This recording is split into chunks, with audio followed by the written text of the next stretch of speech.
Hey friends, if you wish to fix battery drain issues in Windows 11, then please watch this video. I will guide you through the procedure. So the first solution will be to change the power settings. And how would you do that? So right click on the start button and select settings from the menu. Now go to the system tab on the list on the left hand side. Select power and battery in the right pane. Now select it for best power efficiency for plugged in and both on battery modes. The next one is to uninstall graphic intensive games and apps.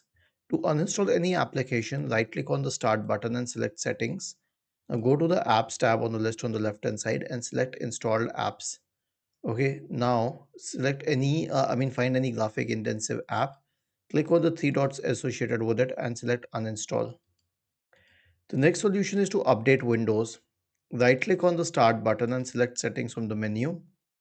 Go to the Windows Update tab on the list on the left hand side. Select check for updates in the right pane.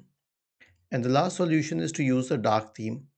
Right click on the start button, select settings from the menu. Now go to the personalization tab on the list on the left hand side. In the right pane, select themes. Now pick any dark theme, but not a light theme. Was this helpful?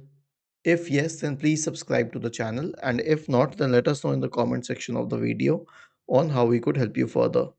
Thank you for watching this video and have a nice day.